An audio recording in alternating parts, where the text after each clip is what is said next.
Well, hello, everyone. I'm actually back in the studio for this one, and I am thrilled about that because it is so much better just being back here in the studio with everybody.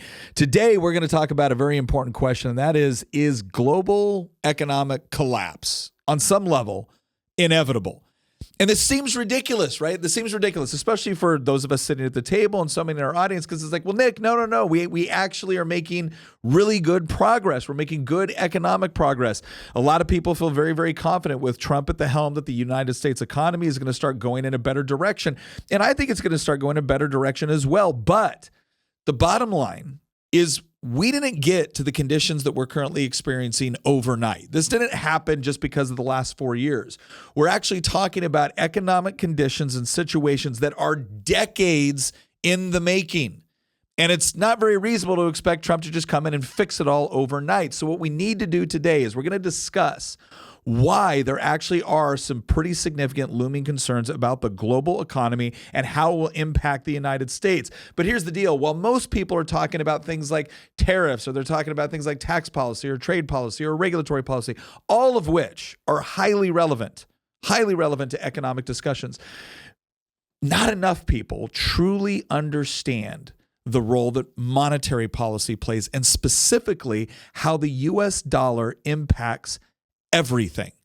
And so that's what we're going to do today. We're actually going to lay out the economic system, and specifically the monetary system that the entire world, not just us, the entire world has been operating off of for decades now. We're going to talk about some of the strengths and weaknesses of it, and we're going to discuss what is inevitably going to happen if we don't change course.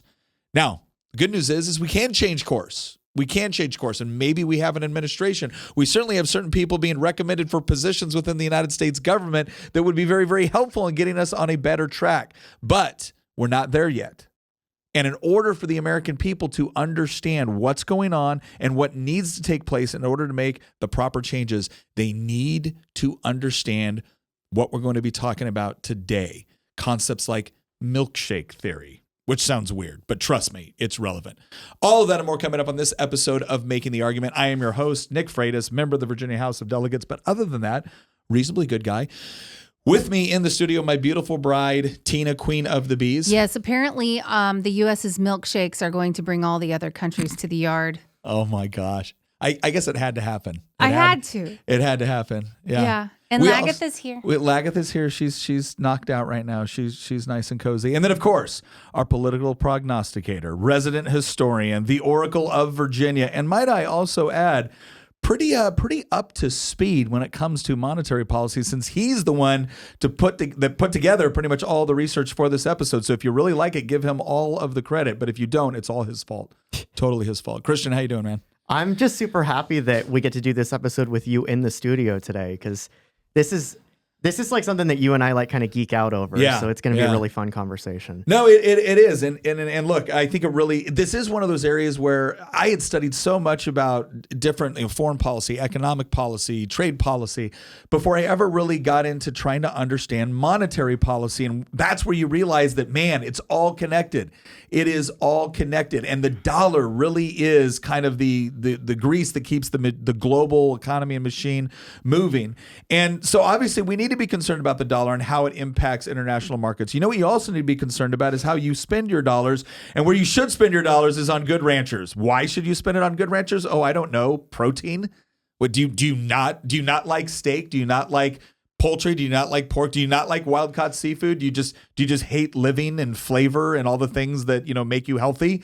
Because if you do, then fine, don't listen. But if you do love those things and you want to make sure that you are getting them sourced from farmers, ranchers that you can trust, then you want to go to goodranchers.com. Use our promo code. Use promo code Nick, because not only are you going to get $25 off your order, free express shipping to your home, you are also, if you sign up for one of the subscriptions, you're going to get free ground beef, chicken breast, or salmon in every order for a year, right? This isn't just a one-time little deal where they say, hey, buy something from us through Nick, and we'll throw you some salmon this time around. No.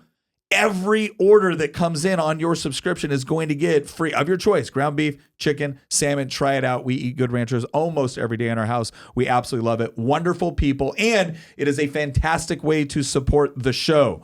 GoodRanchers.com, promo code Nick. You can use the link in the description. Go check them out. Okay, Christian.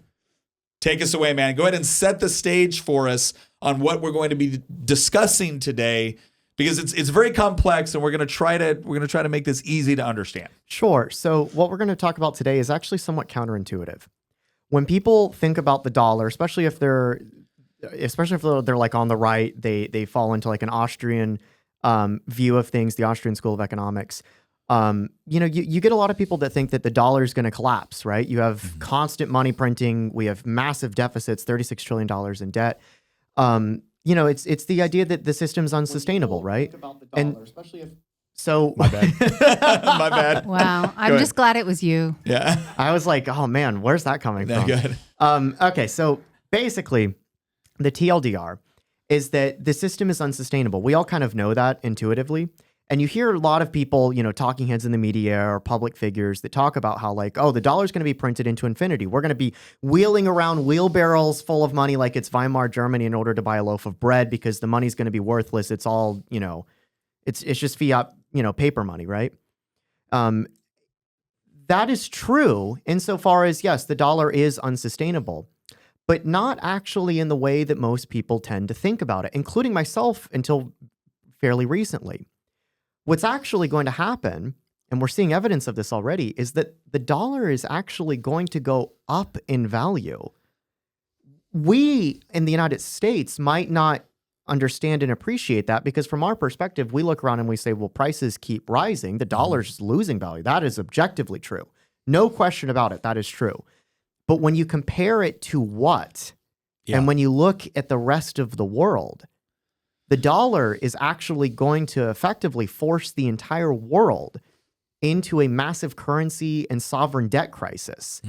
And so what we're going to explain to people over the course of this episode is that, look, before it's all said and done, yes, the system will eventually collapse, but how it collapses is very interesting. The United States federal government and the Federal Reserve is not trying to avoid a collapse. They're trying to control the collapse. And what they're effectively going to do is force the entire world into sovereign default before facing their own financial reckoning. And the United States will ultimately end up being the last man standing. Yeah, well, and to give everyone an idea, because we've talked about this before, like, well, how can that be true? How can the dollar be going up in value when we're printing so much money? It's like, well, it is going down in value based off of the dollar a year ago, 2 years ago, 3 years ago. But when the rest of the world is printing money even faster than the U.S. dollar, and you might ask the question, well, why aren't they learning from our mistake? Well, that has to do with the way that kind of the international order has been set up, is that because the dollar is the world's reserve currency, these other countries need dollars. How do they get it? Well, they get it by buying U.S. products. How do they get U.S.?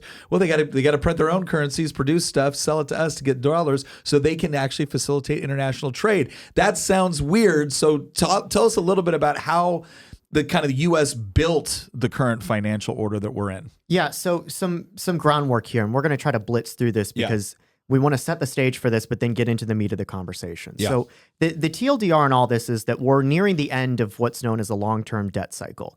There's several economists that have talked about this. I know that Ray Dalio is one of the most famous individuals that is differentiated between a short-term debt cycle and a long-term debt cycle. A short-term debt cycle is something like the 2008 financial crash or the dot-com bubble, right? It's usually a 10 to 15 year period where you have asset prices go up, you have a credit crunch, you have some sort of liquidity crisis, the asset prices crash, you get a restructuring of the system, and then you move forward, right? We have lived through. I'm only 30, and I've lived through something like 4 of these things over the course of my life, right? But that is much different from a long-term and just so we're clear, a lot of people kind of look at this as like the bubble bursting, right? Yes. The boom and bust cycle is kind of what we're discussing here. But that's not the bubble. That's not the bubble. We're going to get into it, but yeah, go ahead. The everything bubble is much different than, say, the housing bubble or the dot-com bubble or the tech sector bubble, right? The everything bubble is, well, by definition, it is everything. It is the global monetary system. And so the long-term debt cycle is when you get a rolling over, not of an individual asset class, you get a rolling over of the currency. Yeah. And so the last time that this took place depends on your measurement, but the last time it arguably took place was when the US dollar replaced the pound after World War I as the global reserve currency. Now, that process was kind of a gradual thing that took place over the course of the 1920s. And then you had this thing called the Great Depression and then World War II that kind of paused a lot of these things. But it was near the end of World War II in 1944 that you had something called the Bretton Woods Agreement that effectively solidified the United States' dollar position as, the position of the US dollar as the global reserve currency. Mm-hmm. Now, if you want to go further back, you can actually point to the 18th century as the previous rolling over of a long-term debt cycle of when the British pound replaced the Spanish dollar as the reserve currency. So this has happened usually on an 80 to 100 year long period for the long-term debt cycle to play out. Well, and just so everyone's clear too, let's discuss just very briefly, why even have a world reserve currency, right? Why can't you just use your yen and we'll use our dollars and use your pounds and use it? Why even have it? And the answer is it facilitates international trade. And so if you look at the sort of currencies that were being used at the time, at one point it was Spanish currency. Why? Well, they were a global economic power. They had a never-ending supply of it. When it moved to the British pound, same thing. You had an international empire that was a very, very sound and sound economy, structured currency. And then after World War I, as the United States kind of rose in ascendancy, both militarily and economically, it became the U.S. dollar. And so the reason why they were reserve currencies is because there's actual, you're losing something in efficiency when you're having to constantly change denominations. And certain countries, if you want to trade internationally, they don't have to accept your currency, right? So if you're Zimbabwe and you're printing out Zimbabwe dollars at a rate where $1 trillion bill buys a loaf of bread, nobody wants your Zimbabwe dollars to pay for stuff because they don't have any confidence in the long-term value of it. And so Zimbabwe, what do they have to do? Well, they have to get their hands on a currency that they know will be widely accepted. And that's one of the hallmarks of a currency, is that it is widely accepted. So when you go into an international market, which currencies are the ones that are widely accepted? And the US dollar was the one that was seen as being stable economy, stable government, all of these things. And so it was a safe bet. And so that's why these world reserve currencies, that's why these systems are put in place, is it actually facilitates trade. So it's not just a bunch of people in a smoke-filled room making a decision to screw everybody over, right? There are actually very, very legitimate and beneficial reasons for having a currency that is well respected on the international markets in order to facilitate that trade. Yes. That's fair. Yes. Okay. And now there's plenty of debates over, like, again, who should be issuing it and stuff like that. We're actually hopefully gonna get to what you're gonna do about this type of stuff near the end of this podcast. But that's the background, right, of how we got to this point, right? We have a global reserve currency. It's called the US dollar. That was set up in 1944 with the Bretton Woods Agreement. Now, back then, the dollar was backed by gold. And so there wasn't that much of an issue over the U.S. being the world reserve currency, because ultimately what we were actually saying is it's just one step removed from gold being the world reserve currency. Because there was an actual objective standard by which that currency could be measured. But there were a few issues with that. And the French, of all people, actually brought up some of these issues. They had this concept called the exorbitant privilege. The French objected greatly to elements of the Bretton Woods Agreement because from their perspective, in fact, actually, I want to quote here some things. According to some individuals within the French government, quote, "It costs only a few cents for the Bureau of Engraving and Printing to produce a $100 bill, but other countries had to pony up $100 of actual goods in order to receive one." So in February 1965, President Charles de Gaulle of France announced his intention to exchange his entire nation's reserves of US dollars that they had accumulated through foreign trade. Again, it was the global reserve currency for gold.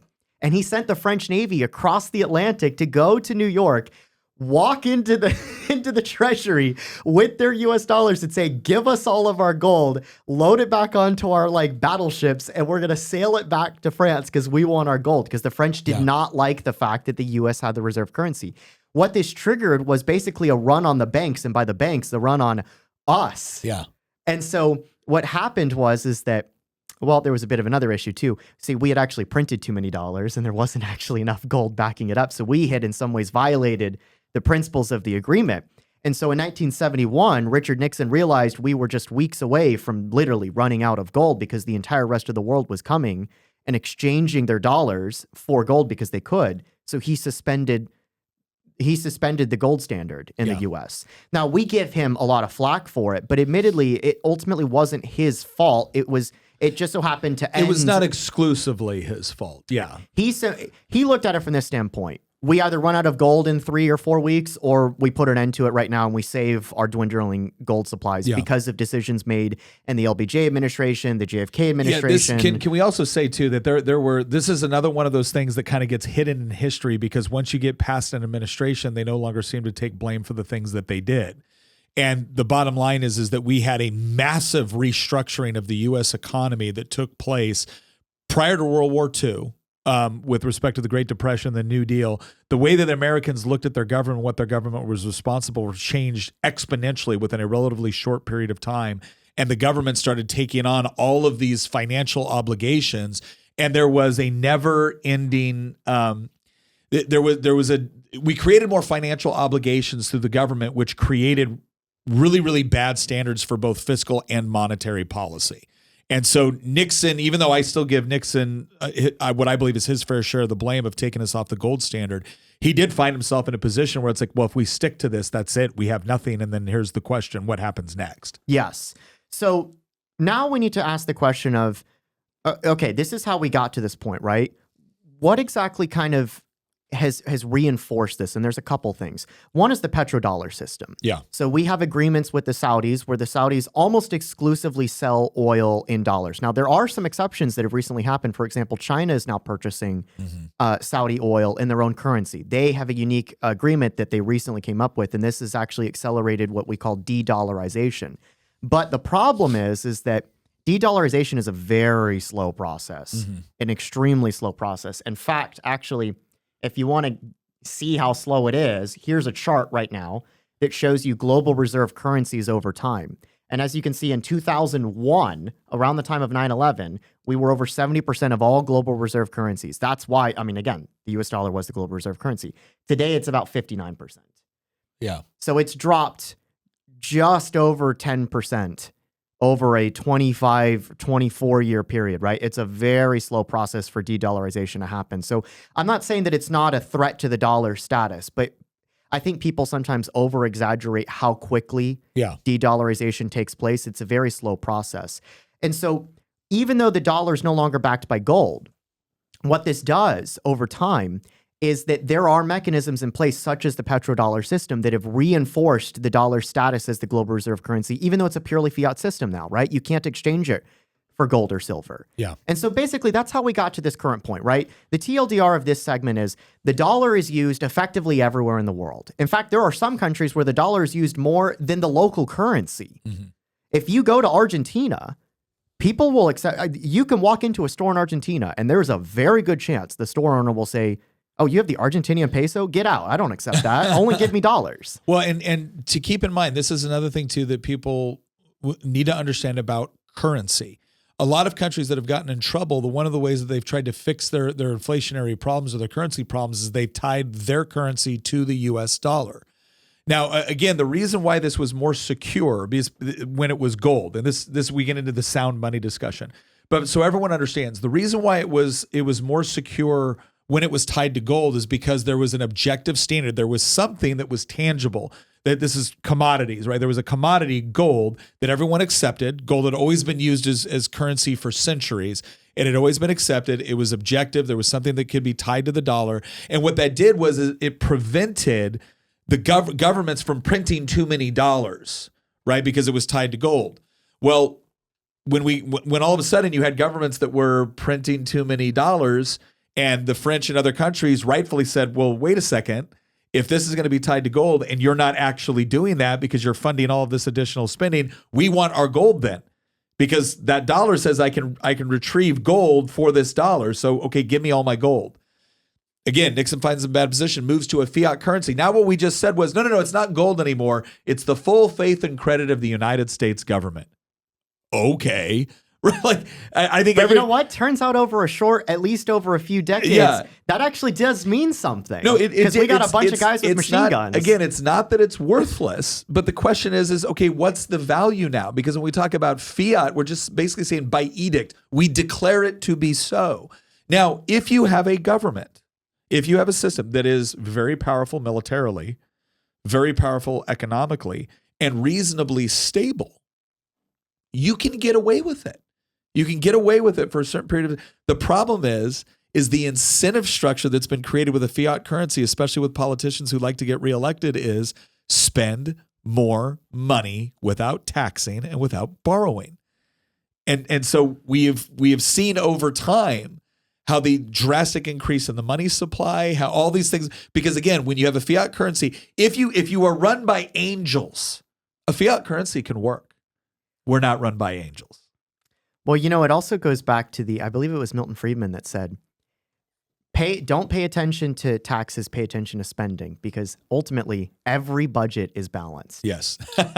Yeah, one way or another. Every budget is balanced. And what he means is inflation. So this actually gets to, okay, so what's the issue, right? Like, we've had the system for 50 years, and you're telling me it's going to fall apart, Christian? Like, who are you? You're just some random person on the internet with an anime PFP on Twitter, and you're telling me that the global reserve currency is going to collapse? Yeah. We've had it longer than you've been alive. Yes, that's a very good point, but there are plenty of reasons to suggest that we are, again, as Ray Dalio said, near the end of a long-term debt cycle, not a short-term debt cycle, right? I'm not talking about the S&P 500. Yes. I'm talking about the global monetary system. This is another thing, too, that people need to realize, right? Like, if you are... Look, if you're making $1,000 a month, right, and you get into trouble with debt, it can be very quick, very catastrophic, and over very quickly. If you're a multi-billionaire, you might be able to ride that out for decades because you have assets that you can work with. You might have agreements, or you might have arrangements that you can work. You can do all of that, so it doesn't happen. But when it collapses, it affects a lot more. Right. When your neighbor goes into debt, it generally impacts your neighbor. But if the company that the entire town is working for collapses, well, now everybody's screwed. And so that's the difference that people need to realize here, because people have this idea that, well, but this has been going on for decades and we seem to be fine. We're still at the top of we're still the leading economy in the world. What are you doing saying that it's all going to collapse? But there's reasons, right? Yeah. There's reasons why this sort of collapse operates differently than what we're used to seeing. Yes. Okay. So there's a couple things I want to show you, Nick. The first one is, this is a chart, and I'm going to try to explain it for our audio listeners. This is a chart that shows basically debt by GDP around the world over a 70-year period, going all the way back to like the 1950s. And it's color-coded to show different debt levels, right? As you get more into the orange level, the debt goes, to 100% of GDP and higher. And so it starts off with, mostly the Western world, because nobody really cared about the debt of, communist Poland in the 1960s, right? The Eastern Bloc was kind of out of this equation because their money was worthless, right? But if you play through this, you can see something quite interesting evolve over time.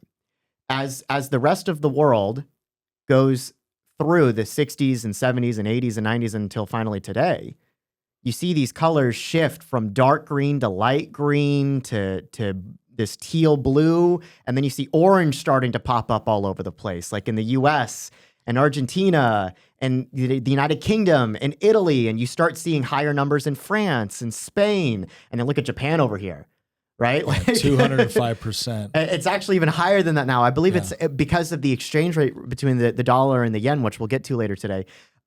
It's actually now over 260% debt to GDP in Japan. And so what's happened is that debt levels have been rising all over the world. Global debt to GDP levels are now close to 100% of debt to GDP globally. This is the highest it's ever been. So that's the first point. Second point is that monetary mechanisms to control this are becoming ineffective over time. And the reason why is because interest rates are going up. All over the world, interest rates are going up. This is a chart that shows the 10-year government bond yield for the US, the UK, France, Germany, China, and Japan. Yeah. With the exception of China, which is currently going through an economic collapse right now with their real estate sector. And so they're dropping interest rates to try to fix this problem. With the exception of China, every single one of these nations has rising yields since COVID, basically.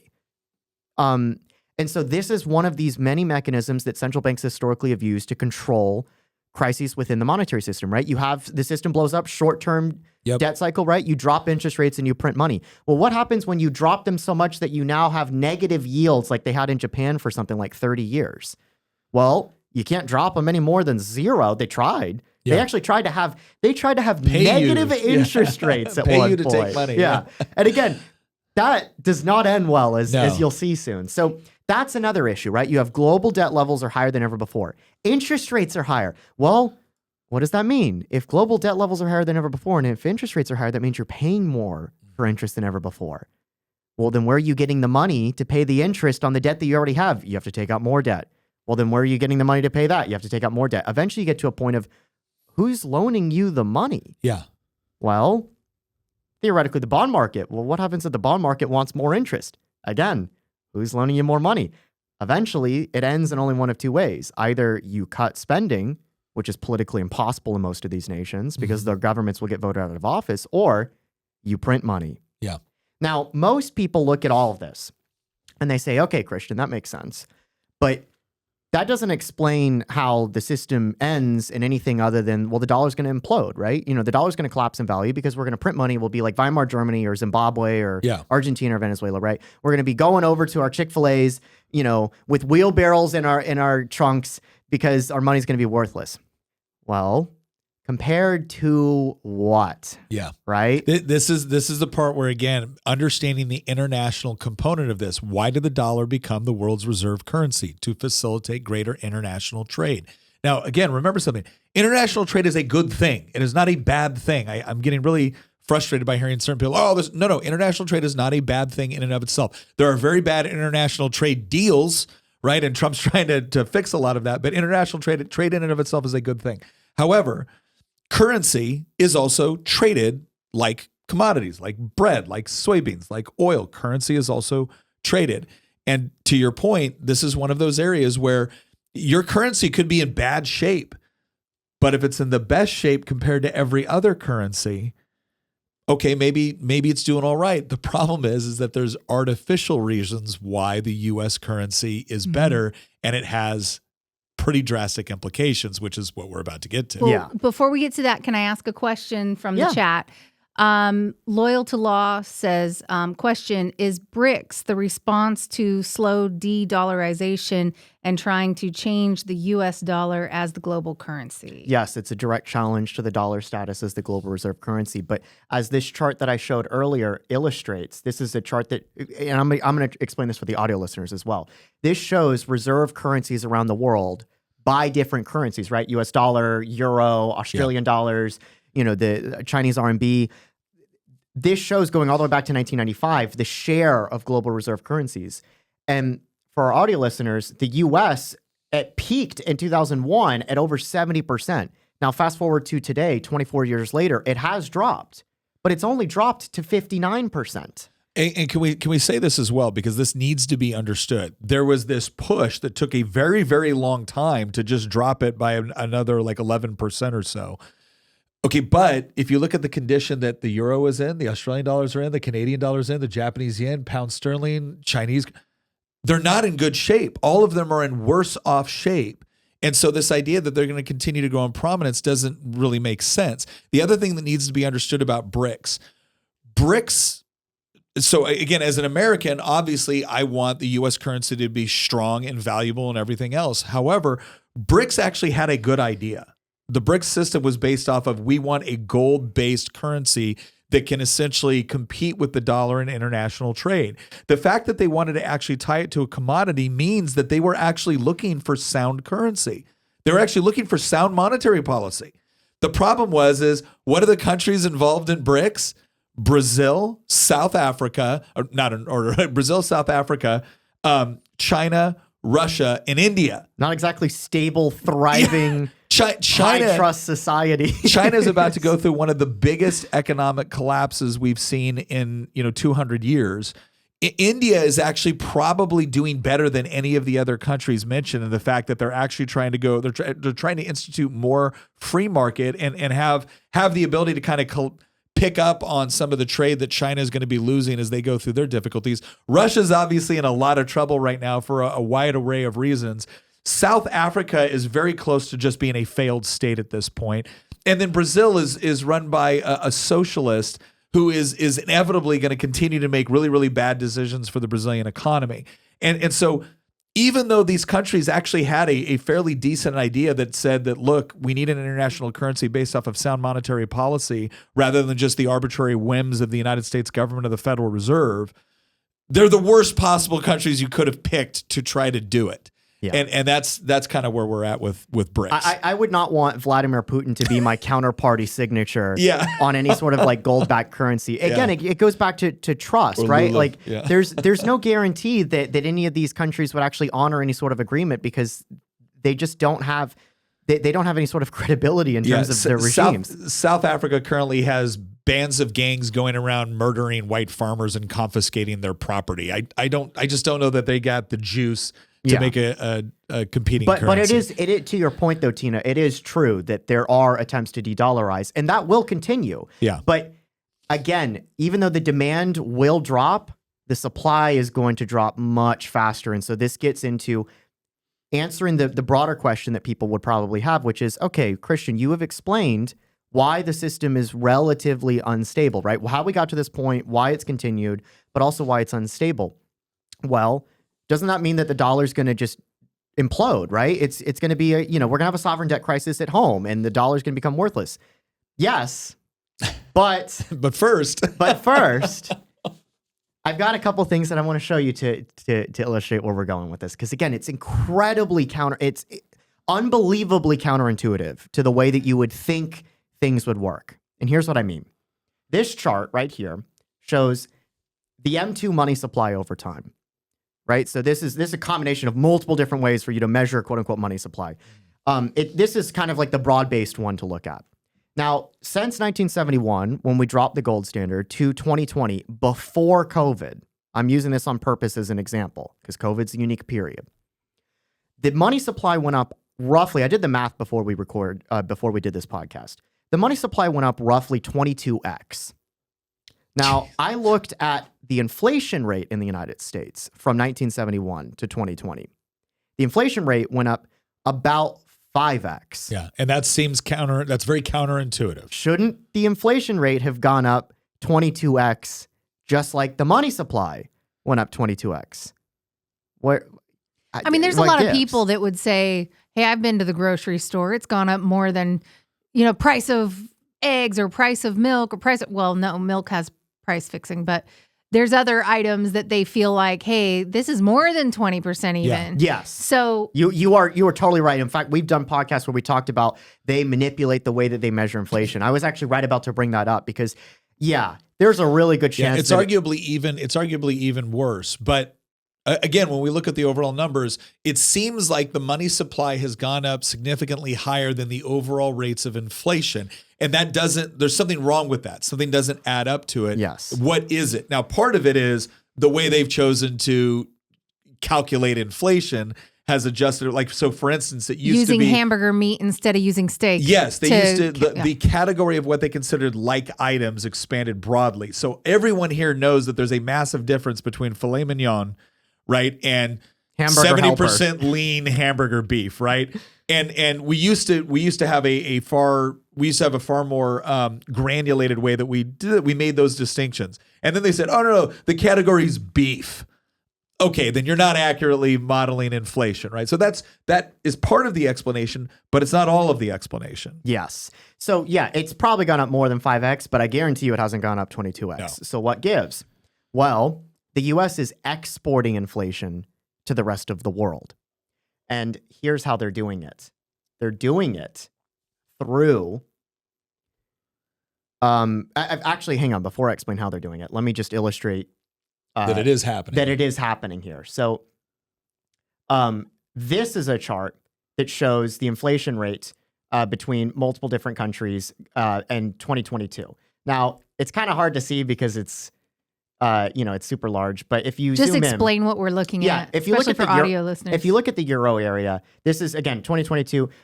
Germany, it was what was this? 10%. The UK 11%. Italy 11%. Ukraine was way higher, 26%. Iran 52%. Turkey 88%. Look at Argentina here, 88%. The US was 7.7%. And again, we understand that it was almost certainly higher. Understand as well, though. Venezuela, the socialist paradise, was 156%. Yeah. Understand, though, it was also much higher in the Eurozone than it was officially reported as well, right? They have the same problem that we have. What's interesting is at first, Canada was lower than us. That is not the case now. No. Canada's economy has shrunk since COVID, and we have grown. But again, this is just one snapshot. And So the point that I'm trying to get across is we have actually had lower inflation since 2020 than the vast majority of the developed countries around the world, particularly the Eurozone and Canada. Now, the Eurozone, I should also add the UK as well, which is outside the Eurozone, and Canada. Now, how is that the case, right? Again, we established that the money supply went up 22x, but inflation went up only 5x. We'll even say it was 7 or 8 or 10x, but it wasn't 22x. How? Because we're exporting inflation to the rest of the world through our trade deficit. So remember, the dollar is the world reserve currency. How do the French get dollars? By selling stuff to us. They sell stuff to us, and we pay them in dollars. How do they sell stuff to us? They ship it over here. And if we had a trade surplus with the French, they wouldn't be getting dollars, they would be losing dollars. And so what happens over time is that ever since Bretton Woods, the United States used to be a global industrial superpower, right? At the end of World War II, we were literally 50% of the world's GDP in manufacturing. Yeah. Because every other factory in Europe had been bombed to smithereens, right? But we were an industrial powerhouse through the late 19th, early 20th century. And now you go to Ohio and Michigan and Pennsylvania, and it's just Rust Belt, closed down factories and steel mills everywhere. We're in a post-industrial society. And it's not because of our taxes or regulations. Yes, that is part of the reason. But when you consider how over-regulated Germany is, for example, we are far more competitive than them domestically. So why do we not have factories and why do they have them? It's because we have the global reserve currency. And that means the mechanism through which we export inflation, we export dollars to the rest of the world that they need to use to do business and trade is our trade deficit. Now, this is something that my favorite economist, Lynn Alden, has mentioned before. And I've brought this up once or twice on the podcast. She has this paragraph in her book, Broken Money, where she says, and I'm going to paraphrase it because I don't have it in front of me, but it's something along the lines of, in order to finance the rest of the world's endless need for dollars, the U.S. has to run a constant trade deficit. But this in some ways is a double-edged sword because the very power that is granted to a foreign reserve currency is a poison that over the course of decades actually renders it unfit to maintain its status because we have deindustrialized over the course of like 60, 70, 80 years.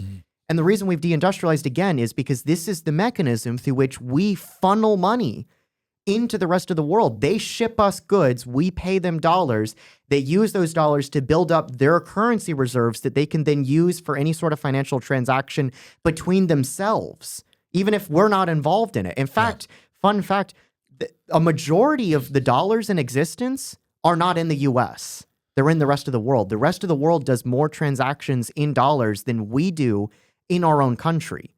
So now do you see where we're going with this? That the reason that we have not suffered 22x inflation over 50 years is because we're exporting it to the rest of the world through our trade deficits.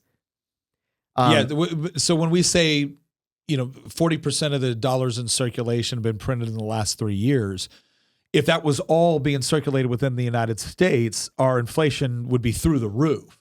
But it's not. A lot of it is going into international trade. It's going now. Obviously, currency, like other things, are traded on a global market. So it still impacts us, but not to the degree that if we were in more of a closed system, or if we weren't the world's reserve currency.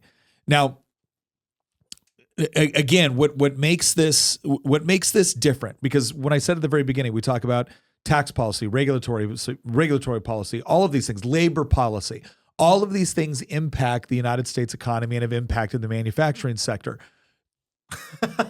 Whoops, this is me bringing up the live stream. There's no question. There's no question whatsoever that U.S. policy, like, for instance, certain labor contracts that the car industry signed put them at a massive competitive disadvantage with foreign car companies that were able to come over and a lot of times set up manufacturing within the United States, but didn't have the same overall pension contracts or things like that made it completely unsustainable over time. You can't afford to pay your retired employees more than you're paying your active employees because you made a bunch of promises when times were really, really good and just expected them to stay that way in perpetuity.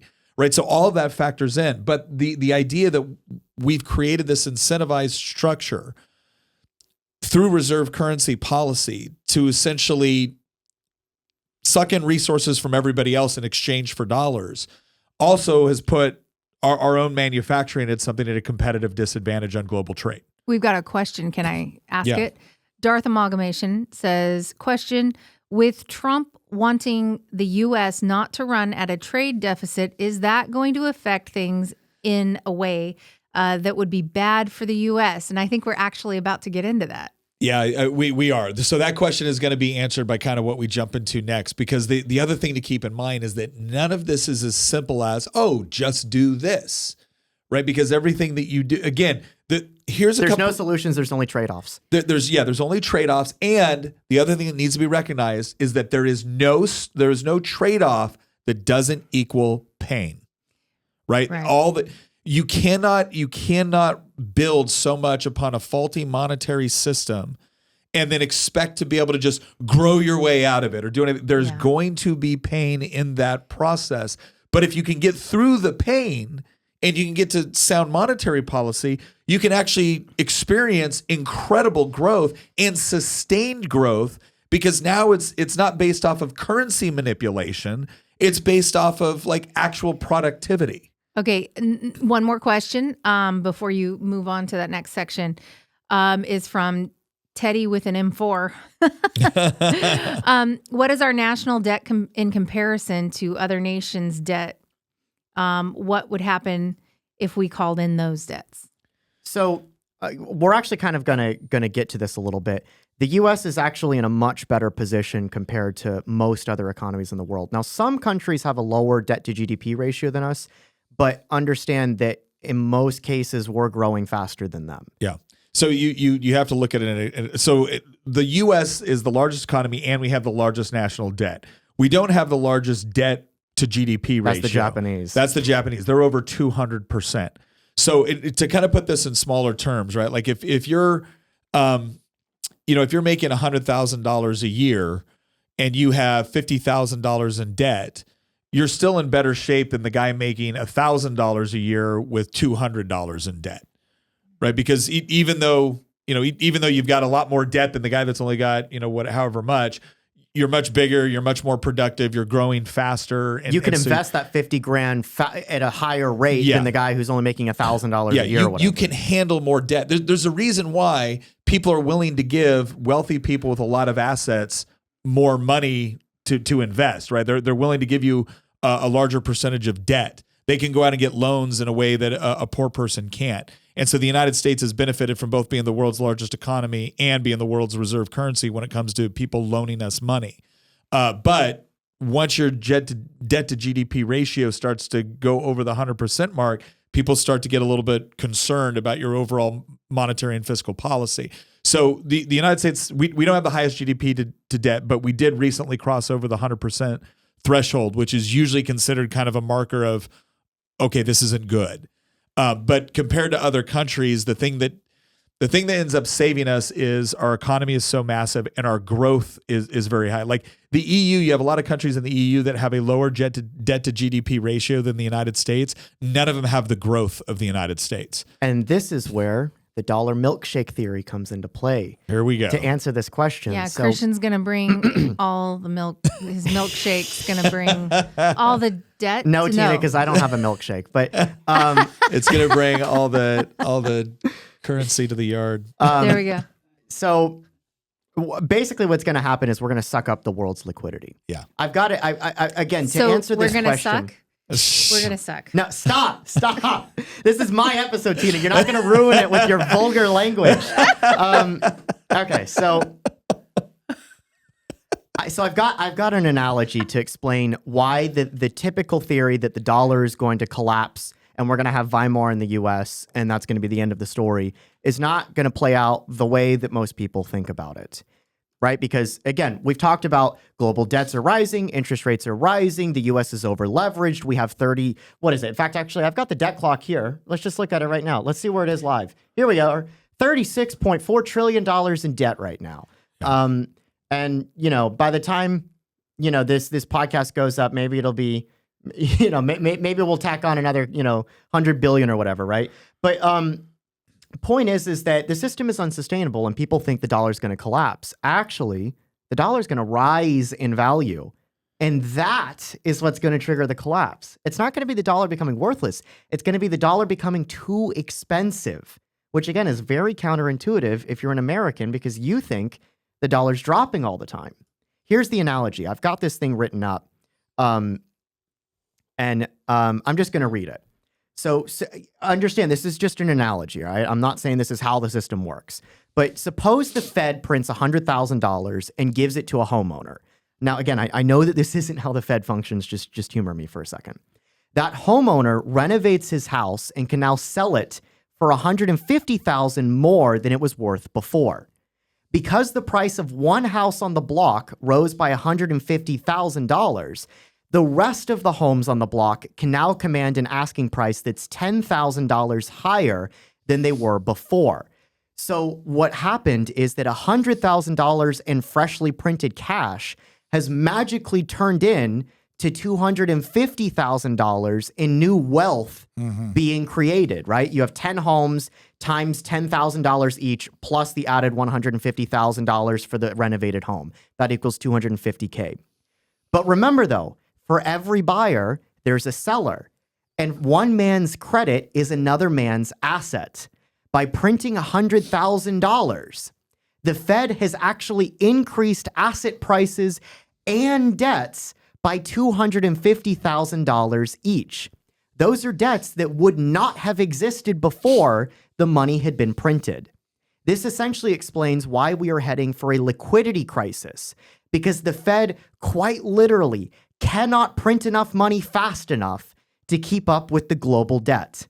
Again, that's counterintuitive because we think the Fed is printing too fast. And the truth is they cannot print fast enough because every single dollar, as I say here, as I continue with this analogy, dollars are rising faster than the money supply.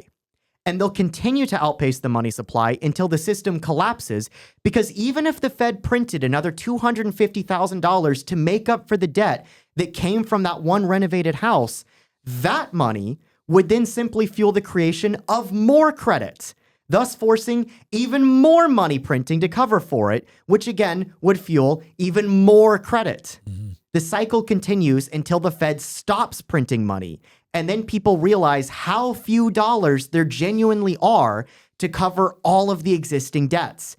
Trust in the dollar might collapse at that point, but the squeeze on the supply of dollars is so much greater that it sends the value of the dollar skyrocketing exponentially higher until the Fed is forced to step in and print more money to refuel the bubble and refuel demand. So do you get where we're going with this now? Every dollar that the Fed prints, yes, that increases inflation in some aspects. It increases asset price inflation, but it increases debts faster than it increases the money supply, because those new dollars that are being printed will fuel the creation of more and more and more credit. And so the system becomes over-leveraged faster than the money supply can be created. If you're Jerome Powell, you can walk into the Federal Reserve tomorrow and just hit that money printer so hard you break the machine and you just spew out trillions of dollars. And if you injected the global economy with trillions of dollars in liquidity,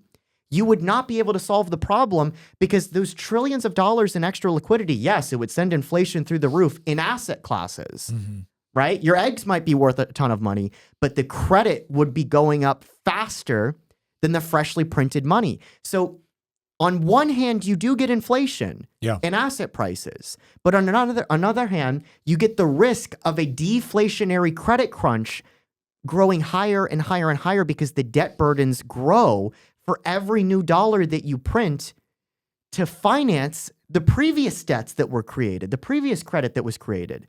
So you get how the system becomes unsustainable. Over time, you get an over-leveraging. There's a question about this. It says, it's Charles Feeney. Does this mean that we can, that if we can get the Fed to stop, we could hold off the collapse? And the question kind of is like, is it something where things could appear to get much better before they get catastrophically worse? So Loyal to Law also said something in the chat. He goes, gotcha. If the U.S. dollar's value rises, other countries' currencies wouldn't be able to buy the U.S. dollar, thus leading to their collapse. And like a domino effect, other nations will follow. And so, yeah, that's a good thing of it. Or a kind of a good way to summarize. Question: does this again mean if we get the Fed to stop, we could hold off the collapse? Here's the problem. And people are also asking if that means on a personal level it's prudent to have actual cash on hand for a collapse. We're gonna answer that too. The one thing I will say, I always have to say this whenever people ask us about what should they do financial, we don't give financial advice. We are giving an overall assessment of how we think certain monetary policies are gonna flesh out. There are no certainties. There's only probabilities. Yeah, and so we're going to talk about some things that we're going to be watching as potential counters to this, both from a policy perspective and okay, what do you do in order to make sure that you're not just totally crushed by it? But back to that question by Charles. Okay, so if the Fed stopped, could we hold off the collapse? No, that would trigger the collapse. So yeah, this is the part where we need everyone. This is the part where we've said you're not getting away without pain. So you might come to the conclusion, well then the Fed shouldn't continue to do what it does so we can not trigger the collapse. If something bad's going to happen, the question you got to ask is how bad do you want it to be? And typically the longer you wait, the longer you go down the road of the same bad policies, the far worse the collapse is. When the Weimar Republic finally collapsed, it got pretty bad, and not just for Germany. Right. Right. So, but that's why every administration wants kicks to, the can they want to down make the road. it seem like things are booming and doing great on their watch and then have it totally fully collapse on somebody else's watch. Well, this is why everyone was so in the late 80s, early 90s, where you had a massive stock market correction in 87, and Alan Greenspan conducted what they ended up calling the Greenspan put. And what he did, he used massive amounts of US dollars in order to essentially prop up assets that were just, people were going to have their life savings wiped out. Companies were going to be wiped out. People were going to lose jobs. So what do? They infused them all with cash. And the idea was okay, we realize that economically this is the best thing to do, but it's better than the alternative, which would be all these companies going out of business. Well, what did we see? What did we see happen about a decade later? Well, you said the same thing with TARP, right? The Troubled Asset Relief Program. This is where, once again, because of the housing crisis and because of other bad investments, well, all these banks are completely over leveraged and people have their savings there. They have 401ks. We got to save it. So what are we going to do? Well, we'll infuse them with cash. Okay, well, what are you doing at that point? Now, your attitude might be, well, what we're doing is we realize that mistakes were made, but we're going to prevent something really, really bad from happening.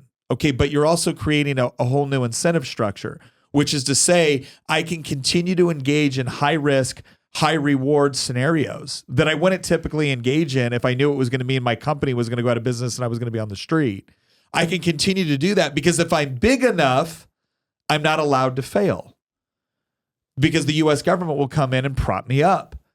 And so you encourage behavior that would never exist, or you encourage behavior that would be disincentivized through the operations of the market by infusing cash, by the Feds constantly bailing you out. And the problem becomes bigger and bigger and bigger because you haven't just done a one-time bailout. You've created a new way that the market reacts, understanding that the government will come in and save you, provided you have the right connections, or provided it's going to be bad enough politically.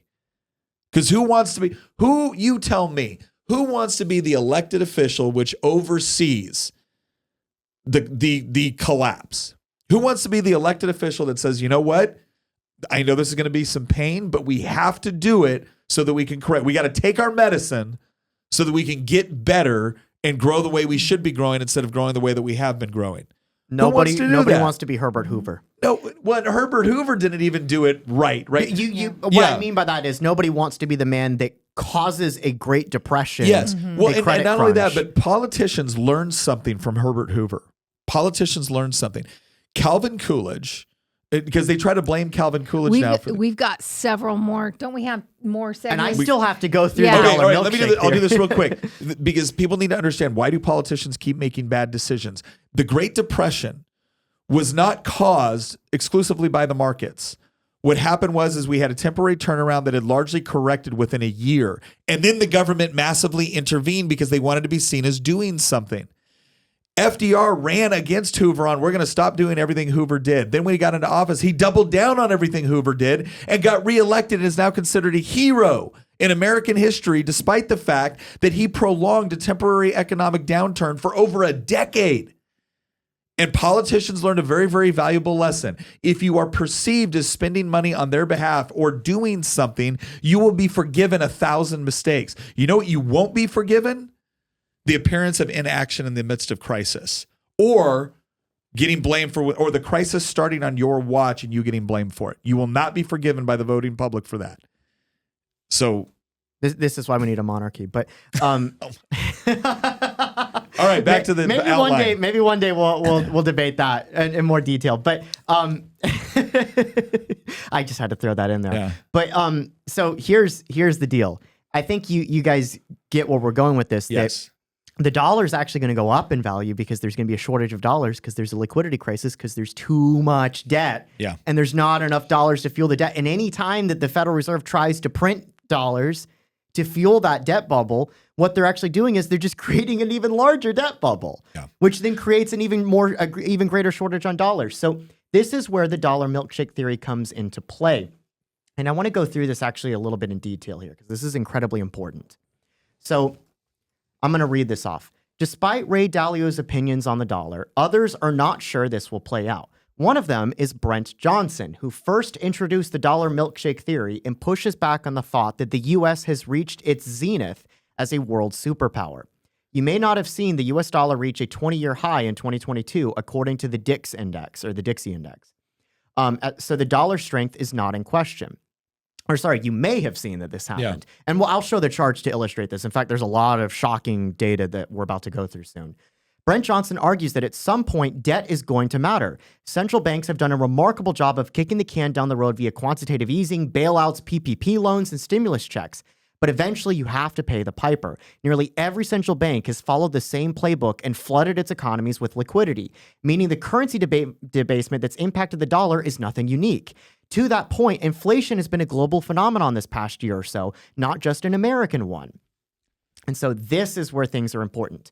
The dollar milkshake theory says that the global central banks created a milkshake of liquidity with their unprecedented monetary easing, which injected roughly $30 trillion worth of reserves into the economy since 2008. When the Fed's policies transition from easing to tightening, with interest rates increasing, they've exchanged a metaphoric syringe for a big straw, sucking up global liquidity. As liquidity gets sucked up, the dollar strengthens against other currencies, putting immense pressure on countries with dollar-denominated debt. Put simply, it just got a lot more expensive for those countries to repay their debt. This creates a dangerous feedback loop. As more capital floods into U.S. assets, supporting demand for the dollar, debt assets denominated in dollars globally become more expensive as countries' local currency loses value against the dollar. As America sucks up financial flows globally, companies and governments outside the U.S. see their credit risks increase due to their diminishing ability to pay down foreign debts denominated in dollars, amplifying investors' fears and compelling more capital to flee. And where are they fleeing? They're fleeing to the one safe haven in the world, which is the United States economy. As the dollar strengthens in this scenario, because the U.S. offers a financial safe haven with its liquid markets, established financial systems, strong overall, et cetera, including our treasury market, the rest of the world sees large inflows of dollars from their countries to the U.S. And so what happens is that according to the Federal Reserve, quote, approximately half of all cross-border loans, international debt securities, and trade invoices are denominated in U.S. dollars, and 60% of global foreign exchange reserves are in dollars. They conclude that U.S. public debt levels and inflation could become more concerning to foreign investors.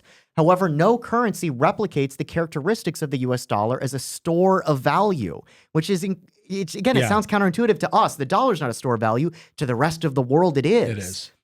And so what happens is that all of this liquidity that exists in the rest of the world in the form of dollars gets sucked up into the U.S. economy, primarily into asset classes and the treasury market. Yeah. And so it's not like it necessarily benefits the average American unless they own those asset classes, but it does benefit the central bank and the central government in our country to the detriment of the rest of the world, which is basically bleeding out on the floor, right? Seeing capital just flee the country into the US at the same time that they're going through a sovereign debt crisis because their currency has been inflated into the stratosphere at the same time that their debts haven't changed, or in some cases gone up.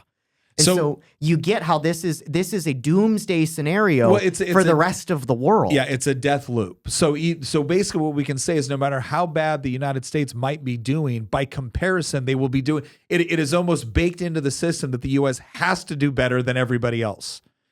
And again, that's that. Now, again, you might be looking at that going, well, how is that a bad thing? How is it I want the United States to be on top? Like, you do not want the United States to have the last seat on a sinking ship, right? That's not what you want. You want it to have the best seat on a ship that stays afloat, right? Like, you wanted to have the best seat on the ship that stays afloat. And so we're gonna kind of move in a minute to the whole domino effect and how this actually unfolds over time. All right, but before we get to that, I want to remind everyone we have actually started a new show called DOGE Watch because, as we've stated multiple times, one of the most important things that's going to be happening, especially over the next 2 years, is Doge. And if you haven't followed them on X, if you haven't followed our channel, what we're talking about, please go over and do that, because I'm going to tell you right now, the amount of information that is coming out to the public on how their tax dollars have been spent is just mind-boggling. We are witnessing a level of transparency we have never experienced before. And I'm proud to say we're actually in a very, very unique position to be able to cover this because of the show, because of you, of our audience, because we actually have members of Congress asking us to come on and interview them so they can talk more about what they're doing. We have think tanks and other experts that are working with Doge that want to give us the inside scoop on what is happening and why. Not to mention the fact we're going to be doing our own analysis on what Doge is doing, what it could be doing better, what it's doing, to an outstanding degree. I'm very excited about the work they've done so far. But we're going to be analyzing all of that and bringing that to you in very, very quick summaries so you can stay abreast of everything Doge is doing and why. So it's right here on our channel. Go to Nick J. Freitas, check out our DOGE Watch. And again, if you hit that subscribe, if you hit that little bell there, it's going to notify you whenever we have new content coming out. And you're not going to want to miss our DOGE Watch coming out right now every Wednesday. We got another episode coming out, but we're going to be doing some more going forward because we've had so many people reach out to us and ask us to do interviews, to talk to people, to discuss the in-depth analysis of what is going on. Because as much as the clips you see on X are great, there's a lot of things happening beneath the surface that you're going to want to know, understand, and be prepared for. That's important, and we elaborate more on that on Doge Watch. Go over and check that out. All right, so let's kind of talk about like the domino effect here, how this collapse potentially happens, and then we'll kind of figure out with what do we do about it? What can we do about it? Okay, so I'm not going to go through this entire Twitter thread, but this was a Twitter thread by Brent Johnson that he put out in 2022 where he further articulated the dollar milkshake theory. Now, this is a bit long, and like I said, I'm not going to go through the entire thing, but there are a couple points here that I want to bring up. So he's using an analogy of basically musical chairs, and he's saying that think of the monetary system like a game of musical chairs. US dollar base money are the chairs, and all the other monetary aggregates are people circling the chairs. While these while these are often considered supply, the monetary aggregates are also demand. Because when the music stops, aka the dollar stops circulating or credit stops being extended, all these aggregates, the people, are ultimately claims on the base money. So the supply can be increased by extending more credit as the music stops, but it also increases demand as the existing credit does not increase the base supply. Right? And so the supply can increase the credit, but the credit can't increase the supply. Yes. But the credit can also increase the credit. Yeah. And so again, it goes back to the analogy that I brought earlier that printing $100,000 and injecting it into the housing market can actually send home prices, broadly speaking, in the housing market up to $250,000, which is faster than the rate that the money supply is going up. It's not a one for one. Yes.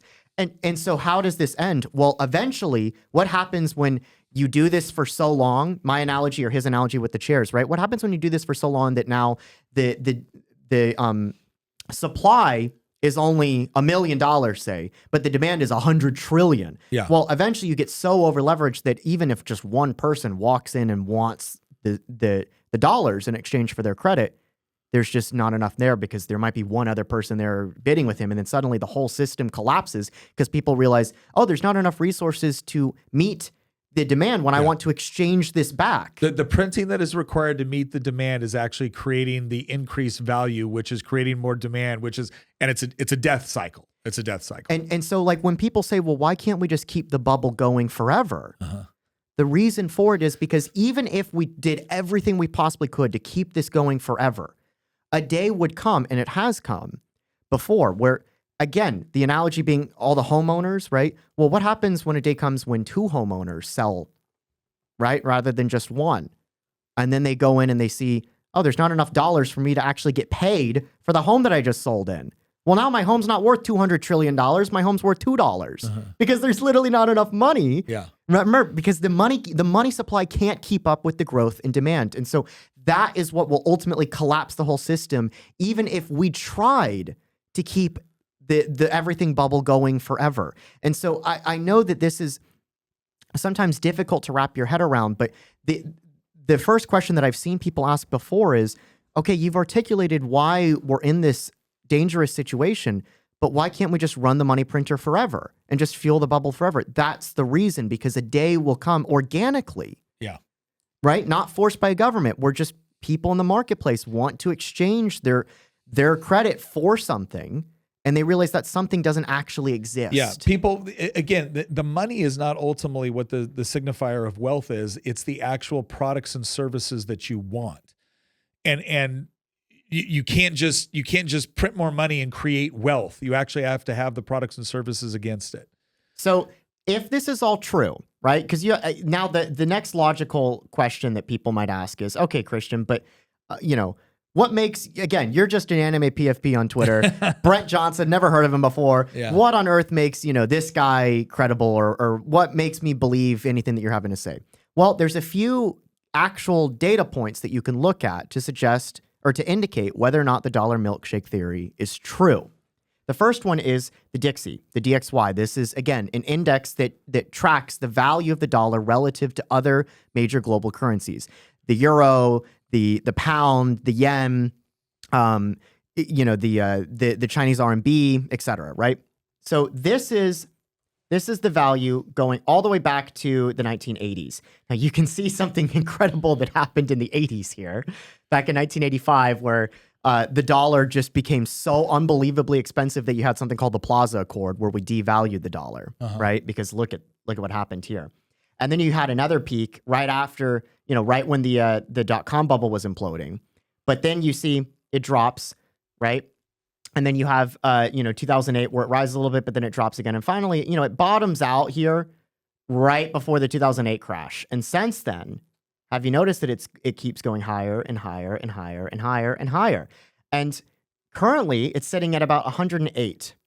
And if the dollar milkshake theory is true, this number is going to keep rising basically over time. Now, there will be some pullbacks as other countries defend their currencies, right? The Japanese might sell treasury bonds to defend the yen, but ultimately, nothing can stop what's happening if the dollar milkshake theory is true, and this number will just ultimately keep marching higher.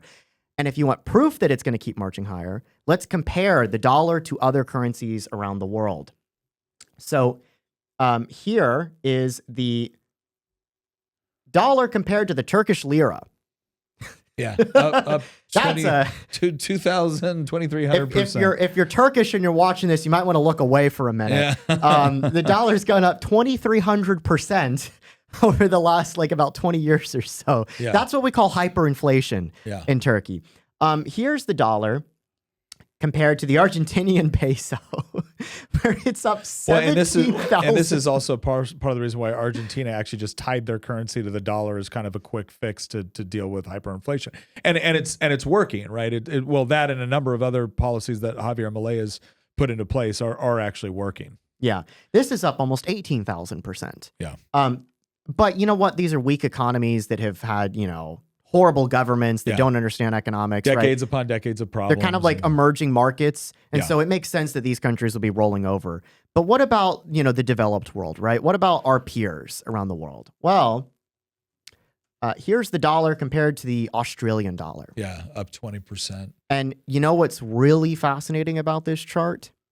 look at when it has spiked. If the remember, if the dollar milkshake theory is true, in times of financial crisis, the dollars flood back into the U.S., which would theoretically mean that the dollar would spike in value in times of extreme financial stress. Look at these peaks here. Look at what was happening in September 2008. 2008, October 2008. Yeah. I wonder what happened in October 2008, right? I wonder what happened in March and April of 2020. Yeah. The reason the dollar spiked is exactly as the dollar milkshake theory predicted, right? You had times of massive economic turbulence around the world. And what happened? The dollar skyrocketed in value and assets poured into the U.S. and flooded out of these other countries, even developed countries, even wealthy first world nations like Australia. So basically kind of the first wave of this is where you have currency collapses, you have defaults among like smaller or we should say economically weaker countries. So they're the first ones to kind of go. Developing economies in Africa. As would be expected, right? The companies that don't have, stable markets, financial markets, again, they're the ones that are going to have the most problem first. Yeah. It'll be like, in fact, this has happened before. I have a couple of examples. I'm not going through them, but just to bring them up. There was a Latin American debt crisis in the 1980s. Latin America was obviously a developing market, and we had huge interest rate hikes in the 1980s that sent, remember that chart that I showed you right before the Plaza Accord when the dollar was really expensive? Yeah. Well, what happened was that we bankrupted not us nefariously, but we bankrupted essentially Latin America because the dollar was too artificially expensive back then. And to clarify this for everyone again, because people might be asking, why does it matter? Why does it matter that the dollar was so high, and why would that? Brazil is again, they're engaging in international commerce with not just the United States, but with a number of other countries. And what currency are they using for that purpose? The dollar, right? So what happens when they have to pay that debt in dollars and their own currency is significantly weaker than ours? Well, it takes a lot more of their domestic currency or a lot more of their domestic product in order to get the dollars they need to service their debt. And so now they find themselves in this horrible situation where they can't pay it off and they have to default. And so that's what we're talking about, is these countries that are heavily reliant on a US dollar to be able to engage in the international trade that they need, right? They've engaged in debt because they have to have these, they have to have the industrialization or whatever else it is. And now they can't pay their interest on their debts, so they default. Yes. Right? That's what happens first. What happens in the second wave? What happens in the second wave is that it spills over from just emerging markets, the developing world, into, middling powers like Turkey, for example. Another example would be Argentina, as we brought up.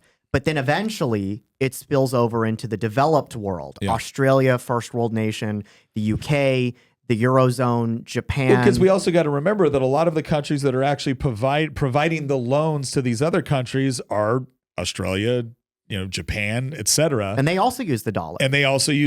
So when they default on their debt, it's not just bad for the person that defaulted, it's also bad for the creditor. All of their creditors. Yeah. Right? And again, the milkshake eventually comes for everybody, right? Yeah. It sucks up liquidity from everybody. It starts on the periphery, right? Africa and Latin America. But then eventually it sucks up liquidity from even the UK, a first world developed country. And if you want an example of it, again, I'm just going to blitz through these currencies here. So we talked about the peso and stuff like that. And, here's the Australian dollar that we just talked about. Here's the exchange rate between the dollar and the pound sterling. This has also gone up massively over the last 20 years. The dollar's gone up 51% in 20 years compared to the pound. Yeah. Now, if you, here's the dollar versus the euro. It's the same thing. The dollar's up against the euro. Let's look at the Canadian dollar. The dollar's up against the Canadian dollar, or as they call it, the loonie. How about the South Korean won? The dollar's up against the South Korean won as well. And again, look at these spikes. You get the same thing. You get these spikes whenever you have a moment of financial crisis, 2009, 2008. You see another one in 2020. Because people are going for something safe. Yes. And then here's the last one is the Japanese yen. Yeah. And so even the developed world sees this currency squeeze. It's a liquidity crisis, right? It's a credit crunch forced on them because they're using the world reserve currency. And so what I'm trying to get across to people is that, yes, the dollar is a fiat currency And fiat currencies have a 100% failure rate, which means everybody who talks about how the dollar is doomed, they are correct, but they're not correct for the reasons that most people typically think that they're correct. The dollar is doomed, but that doom is not going to be in the form of Weimar at first. Well, and let's clarify. The dollar is doomed insofar as it continues to operate as a purely fiat currency, because all fiat currencies are doomed. Yes, all fiat currencies have a 100% failure rate. And so what happens is that the dollar is going to turn into a wrecking ball for the rest of the world. We are quite literally going to strangle the world to death financially using the dollar as the weapon to do so. And not because necessarily we want to do it, but because there are forces now at work. The avalanche has already started. This has begun starting in 2022. If you look at the UK, for example, they had remember when their bond market almost collapsed in 2022 with Liz Truss's government? There's examples of this happening. As the dollar strengthens, it makes the US a more, a safe asset. And so that money floods out. And so what's going to happen is this is going to begin in places like Africa and the Middle East and South Asia, but it's going to end with a sovereign debt crisis being forced not on the United States, on the entire world. And then it'll come for the United States. We are going to be that's the part, last man standing. Okay, so we got a question here from Chris Murray. Said, how would putting the U.S. into an austerity mode where the federal budget is less than revenues and could go toward paying down debt, would that be enough to ward off this, eventuality? No. No, I mean, that's it would actually trigger it. Yeah. So that's the thing that needs to be understood, right? It's going to happen. The question is how bad, for how long, and what's the response going to be to it? Now, let's assume for just a second, because the final wave of this is that the chickens come home to roost on the United States, because right now what it's going to look at is okay, the United States is having difficulty, but nowhere near compared to the rest of the world, and the rest of the world is now sending assets to the U.S. So isn't that good for us? Not long term, because of the nature of why it's coming. But the other thing that needs to be taken into consideration is that it is the correct course of action for the United States government to get its fiscal and monetary policy in place. But it will cause something of a collapse as a result because of the way this system has been organized. Now, you still need to do it. Right, like that, but that's the part, right? And that's where I go back to the whole comment about Hoover, FDR, and everything else. What all politicians have essentially been taught over and over again. Christian has one of my favorite Christian Heinz quotes, and I'm giving him full credit for this. Is the joke is that no politician ever lost an election by spending too much, but they have lost their head, because eventually it gets so bad that you have collapse and people revolt. And the problem is that the people that are going to revolt are not the ones sitting here going, you know what, I bet this has something to do with, monetary policy. No, it's just going to be, I can't afford to eat. And hungry people tend to get violent very, very quickly. And who do they get violent towards? Anybody that's perceived as being responsible for the current conditions, right? And again, go look at the French Revolution. I'm sure people could have got up there and very effectively articulated how this had nothing to do. They weren't the ones that set up the ancien regime. Doesn't matter. You're in charge right now. I'm hungry. Somebody's losing a head. It's actually, it's even worse than that, because if the U.S. balanced its budget tomorrow, it would actually immediately trigger the milkshake cascade that would force the entire world into a sovereign default. Because if we balanced our budget tomorrow, we would not be issuing treasuries anymore. Yeah. Which is the vehicle through which liquidity enters, one of the vehicles through which liquidity enters the rest of the world. It is, again, remember, treasury for the U.S. treasuries are worthless. No, we don't give financial advice. The one piece of financial advice I'll give people is, if you're an American, don't buy American bonds. Don't buy U.S. treasuries. But for the rest of the world, treasuries are effectively gold for them. Yeah. Right? Because everything we just talked about today, it's the equivalent of holding dollars. It's guaranteed you can exchange it for dollars, right? Because the federal government has guys with machine guns that they can go to get the money to pay you back. Well, we talk about this too with modern monetary theory. One of the reasons why U.S. dollars are effective is because you can use them to pay off your, quote, debts to the government or to pay taxes to the government. And since the government, again, to Christian's point, since the government has guys with machine guns that will come to get the government's money, and since everybody has to pay the government some amount of money, using dollars to be able to do that has value, right? So again, think of it this way: like I owe a mobster money, right? And you owe a mobster money, and you owe a mobster money, okay? And that mobster accepts U.S. dollars. Well, that not only facilitates trade between me and the mobster, it facilitates trade among everybody who also owes the mobster money, right? So now if the mobster accepts U.S. dollars, I can pay you in U.S. dollars and you'll accept them, you'll take them. Now, if I try to pay you with something else that the mobster doesn't accept, it might have value on some level, but it doesn't have value to the mobster. Right. So that's part of the modern monetary theory, that the government being able to use force to collect taxes actually gives value to whatever currency they will accept. Does that make sense? Right. So I just want to briefly show you guys how the milkshake has already begun. Yeah. This is a chart that shows the 10-year Japanese treasury. Remember when we talked about how like Japan had yield curve control? Yield curve control is basically the central bank forced interest rates to zero. Actually, they forced it into negative territory, which is insane if you think about. And they're also super over leveraged, right? 260% debt to GDP. Well, at one point their interest rates were what? Negative 0.22%, which again is insanity. Yeah. Well, look at it now. It's 1.31%, which is the highest it has been since the earthquake in 2011. Actually, the highest it's been since 2010.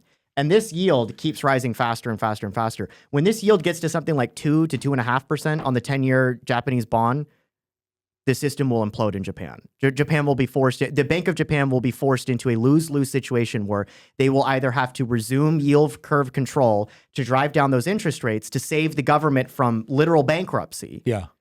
But doing that would utterly destroy the value of the yen, because it would require the central bank to print trillions of Japanese yen to buy off the bond market, or they could allow the government to go bankrupt. So either one is a doom case scenario, though. So this is what, again, people. So then why do they keep doing it?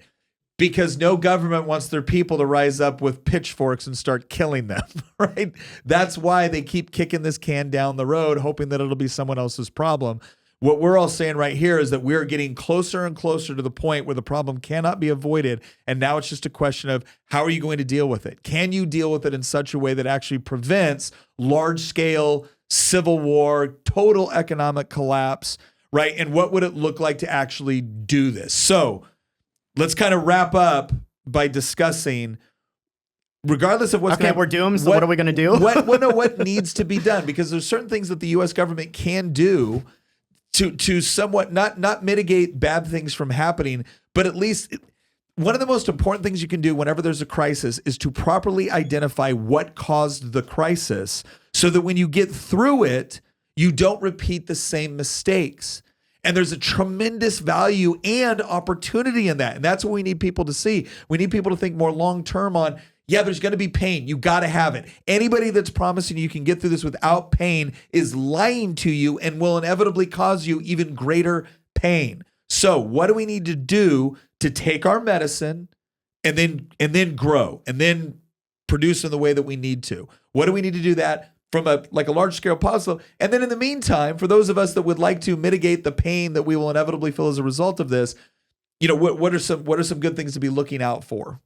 So, I mean, this is a very unorthodox take, but I don't think governments should be issuing currencies, to be completely honest. I think the reason that these type of crises happen is because central governments and central banks are the ones issuing the currencies, and they've demonstrated over 2,000 years of history that they can't do this, because they inevitably print more and debase the currency and create these type of crises. And people need to understand that it wasn't always. Now, again, there's a big historical debate on this, on purely private sector commodity-based currencies or other forms of currency versus government-issued currency, and the historians are correct in the sense that almost all currency has had some sort of government involvement. But the competing theory is that it doesn't have to be that way. So, for instance, in the United States and in other countries as well, it used to be that banks, the one of the ways that currency started was I put my money in a bank, they give me a receipt for the money that I have, and now I can actually hand over the receipt for the money that I have, right, to somebody else. So I'm not actually removing my gold from the bank and then giving it to you. I have this receipt from the bank. And as long as people trusted that the bank was a good one, that it was solid and that it made wise investments and that I could take that receipt. Well, now that receipt can actually exchange hands as a form of currency. And the value of the receipt, the piece of paper I have, is based off of, oh, that amount of money is in that bank and I can go and recover it. And so now you can have economic transactions with the money never leaving the bank, right? Based off of that, right? Yeah. That's, and that's a sound policy. And so it can be done. The problem is that what happens? Well, you have some banks that operate very, very effectively and very well and get used, and then you have other banks that fail. And when the people lose money in their bank, they start crying out for action. This is unfair. This is bad. When in reality, what it was is you invested with a bad bank. But it becomes politically popular to come in and say, if the government was running this system, we would have safeguards to make sure that you wouldn't lose everything.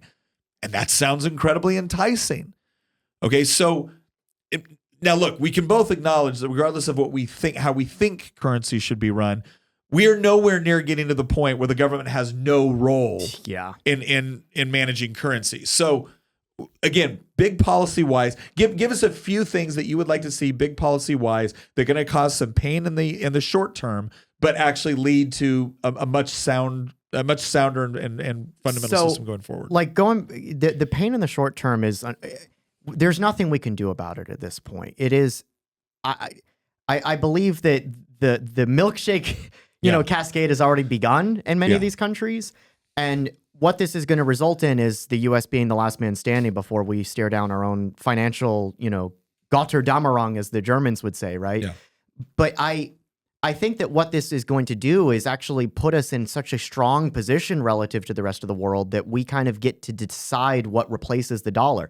We're not going to be able to retain the world reserve currency, which is kind of a weakness for us, but I think we will have a strong seat at the table to decide what replaces the dollar. Yeah. I would like to see something like gold or Bitcoin replace it, because those are things that governments can't print either of those, right? There's a fixed number of atoms, gold atoms in existence, and there's a fixed number of Bitcoin in existence. And so these things are not fiat by definition. They're not fiat. They're fiat insofar as you can say, well, there's no intrinsic value. Well, gold you actually can use for things, but there's no intrinsic value for Bitcoin. No, but there's a scarcity there that can't be inflated, which means that you can't create these everything bubbles. Well, and the argument sometimes uses, but then and they're decentralized as well. But then when you also get the argument, I've seen this argument before for people that want more fiat or more liquid currencies, is like, but then there's a fixed number, and so one person controls it all, and now that's not how it works. People have currency in order to trade it for goods and services, and what ends up happening is when I can't trade when the overall number of individual units, the overall number of Bitcoins, does that mean that I have to buy everything for $100,000 Bitcoin? No. You have divisible amounts I can use a fraction of a Bitcoin to buy something. It's also a bit disingenuous for people to say, well, the rich people are going to be hoarding all the gold and Bitcoins, and they're hoarding all the assets that have gone up in value. The current system as it exists, Pierre Poilievre, actually, the leader of the Conservative Party of Canada, of all people, brought this up fairly recently, I think about a year or two ago, where he said that, look, money printing does not help anybody except for, money printing does two things. It makes the assets of rich people more expensive, and it makes the things that everybody must buy more expensive. Yes. That's what money printing does. It doesn't help anybody. It doesn't give the government extra money. It sends asset prices higher. Take a guess who owns assets. Yeah. Last I checked, it's not the proletariat that's owning the assets. It's the rich that own the assets. So the current system that we have that we're at the end of, again, going back to the whole concept of a long-term debt cycle, that current system is the one that has benefited the quote-unquote wealthy rich elites. And so the idea of a sound money system of some sort, gold or Bitcoin or something like that, benefiting the wealthy is in some ways an inversion of what's actually the case. Yeah. What's currently the case right now is that the wealthy are benefiting from the inflationary monetary system that we have. Because I will watch the left sit there and complain that wage prices used to be a lot more closely tied to productivity. And then all of a sudden in the 1970s, and they blame Reagan, like somewhere in the 80s, like, no. The seeds were sowed for that in the 70s when you switched to a fiat currency. And then you engage in inflationary monetary policy, because the people that understand what has value in an inflationary monetary system do fine. But the vast majority of people who might be living off of like either paycheck to paycheck or their ability to invest is somewhat limited, it actually it hurts their overall. Their wealth is more tied to the value of the dollar, the individual value of their dollars and what it can buy within the marketplace. Whereas the people that own real estate or owning other assets, the value continues to go up. So the dollar lost its value. It doesn't matter because the asset they own just increased in the number of dollars that it takes to buy it. So you've done two things simultaneously. You've made it harder for people living paycheck to paycheck to actually buy the things that they need to survive, but you've also made it significantly more difficult for them to actually acquire the assets over time that would actually increase their overall net worth. And so, but show me the leftist who then says, and this is why we need to return to sound fiscal and monetary policy. No, they want more inflationary monetary policy and they want more government spending. They're asking for the very things that created the problem that they're pointing to. So look, let's just say this right off the bat. We understand that there's a couple different scenarios that could take place here. One is that, we go back to more of a 19th century model, which would actually lead to, it wouldn't necessarily be in some ways it could be an improvement over what we have right now, but it's not necessarily ideal.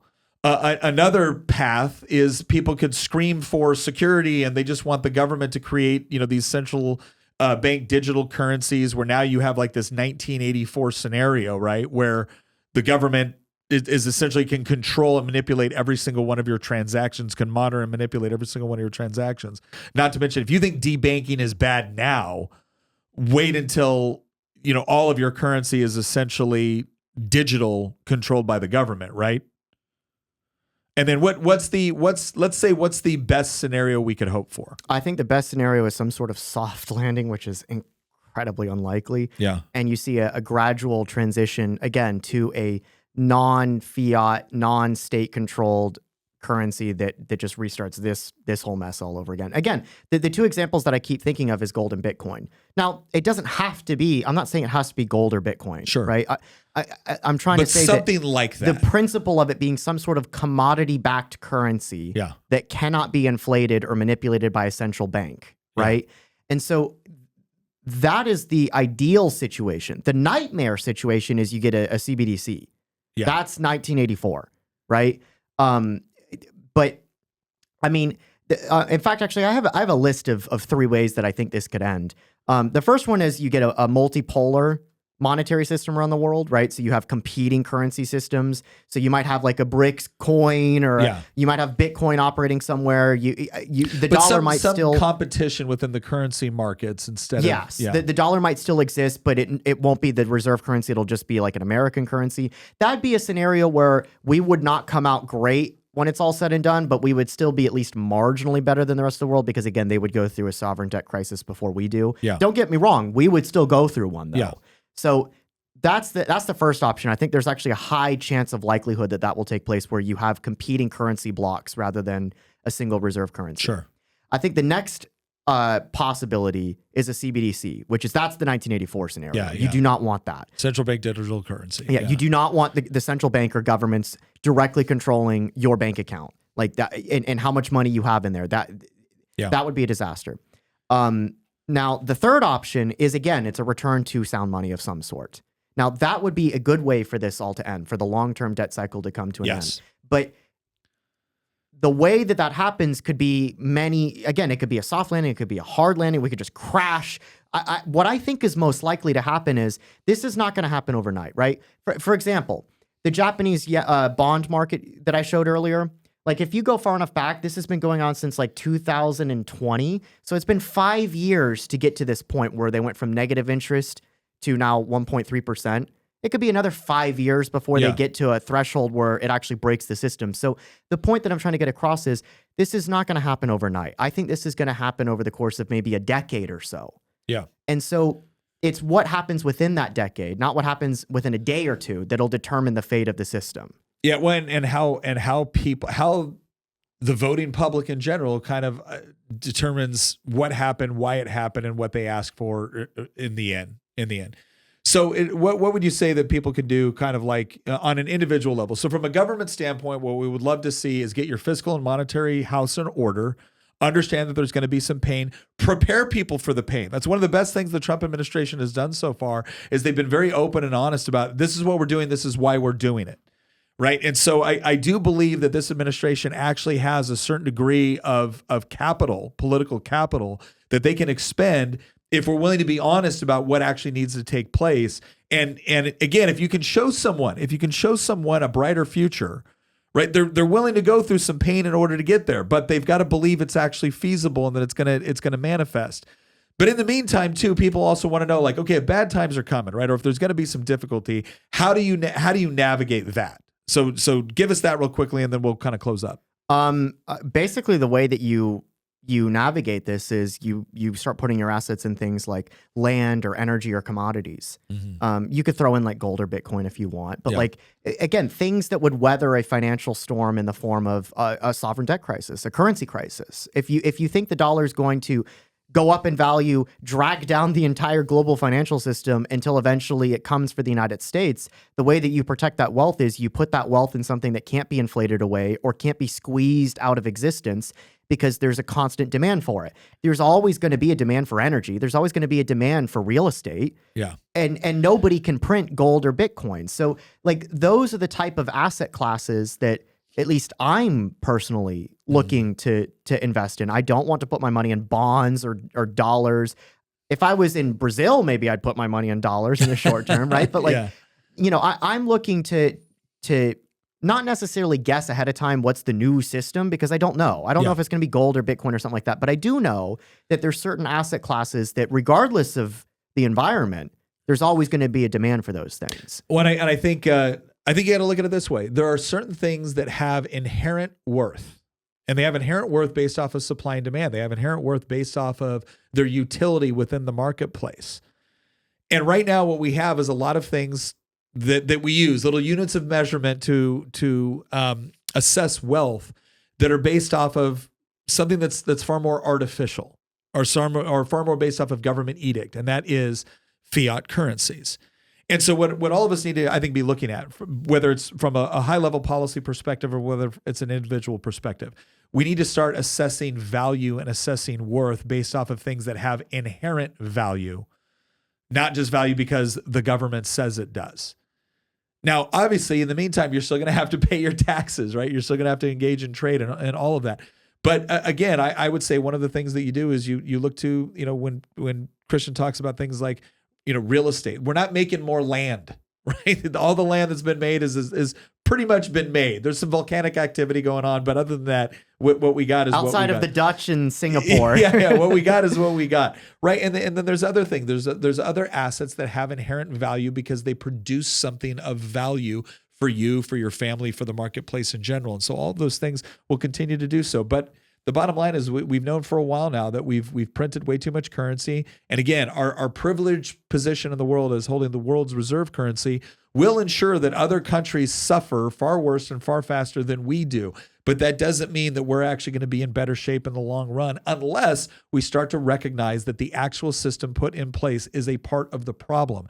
And there are solutions to it. We've discussed some of them now. One of the biggest ones is, again, on the government level, getting our fiscal and monetary house in order, right? And the reason why those two things are connected is because one of the biggest things that is pushed bad monetary policy is bad fiscal policy. As Christian stated before, when Milton Friedman says, don't just look at the taxes, look at the spending, because all budgets eventually balance. They either balance in the form of greater taxes, greater borrowing, or greater printing. And anything that is any economy that is based on that is eventually going to collapse. But We can get through this with better, sounder policy, and we can all make wiser decisions on our own individual level to make sure that our families are taken care of as best as they possibly can be as we go through this. But ultimately, I am still very optimistic because I think for the first time ever, because of things like DOGE, because of things that they're doing with greater transparency within the Trump administration, we have the ability for people to properly diagnose the problems that got us here and insist on better policies going forward instead of just being manipulated by politicians that will always use a crisis for their own benefit. Right? That is the message of this entire episode, is that we can actually get through this to a brighter future, provided that people understand what got us here and insist on something different. Once again, thank you very much for joining us. Again, as always, I love being back in the studio. It's a much different vibe. I like it. I think the audio problem is always better too when we're in the studio. But once again, thank you. Thank you very much for joining us, and we will see you next episode.